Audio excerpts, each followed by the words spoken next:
Governor Burgum, thank you very much for joining us here in our New York studio. It's great to see you. First question, how's your Achilles doing? Well, fully ruptured, but I'm doing well. It's not slowing us down. We have a phrase in North Dakota, when you're injured and you got important work to do, you just cowboy up. And so we didn't miss a beat. The day after the debate, after doing a 2-hour debate standing on one leg, off to New Hampshire for 3 great days up there talking to voters all over the state. Yeah, the campaign can't stop, especially when you are now up against a threshold to qualify for the second debate. It's less than a month from now. You hit the donor threshold. 3% in the polls is what you need. How do you get there? And if you can't qualify for the second debate, is it time to consider potentially leaving the race? No, and not time, and we're gonna get there. There was a poll that came out the day after the debate that had us at 4%. But it just fell short. It had 750 versus the 800 required. That's probably too much process for people, but we're fully confident by the time we get to September that we'll be on the debate stage. And of course, on the debate stage and elsewhere on the campaign trail, there's been a few specific issues that you have been quite vocal about. One of them being energy policy. If someone offered you the job of energy secretary, would you take it?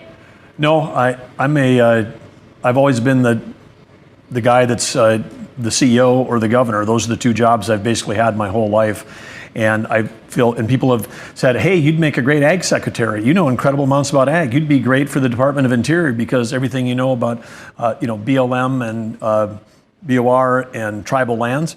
And so you go down the whole cabinet thing. I mean, those seem like the qualifications for the top job if somebody knows how to pick the people. And every place I've ever built, or companies I've built, been involved in building multiple billion-dollar global companies. One of the keys is attracting talent. So one of the things I absolutely know is under a Burgum administration, when I'm your president, we're going to have an amazing cabinet. We're going to have people that really are committed, passionate, care about the American people and leading these agencies. And all these agencies need strong leadership to make sure that we get on the right track on the economy, on energy, and on national security. But leadership of an agency is one thing. Leadership of an entire country is another. When you talk about qualifications for the job, obviously you are governor of North Dakota, a state that has less than 1 million people. You talk a lot about small town values. This country is not just made up of small towns. So why should voters feel confident that you are up to governing the entirety of the country, from small towns to big cities? Well, I think one of the things, this is the great misperceptions when they keep calling North Dakota a small state. We've got some, big states that produce almost no energy. We produce more energy than many of the OPEC nations.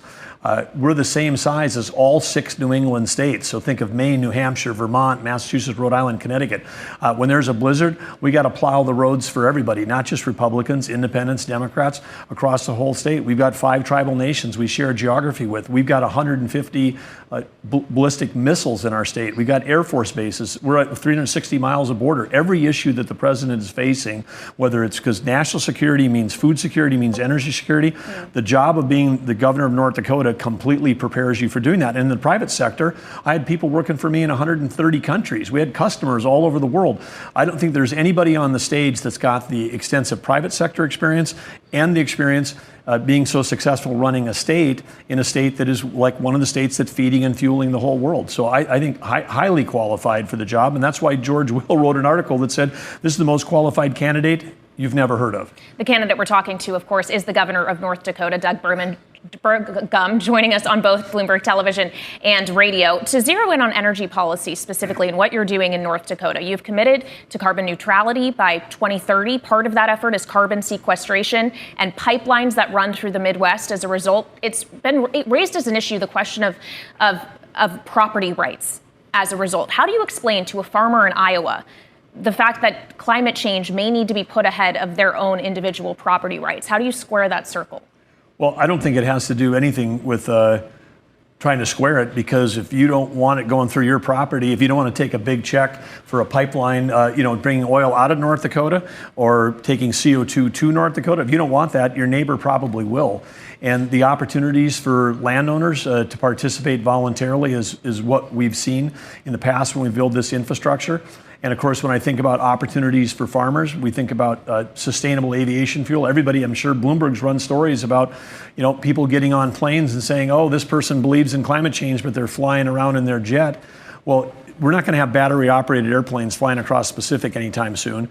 If you want to have sustainable aviation fuel, it's got to be liquid, and liquid aviation fuel is going to come from the Midwest. That's going to be the epicenter because it's going to be biofuels and ethanol decarbonized. They're going to drive that.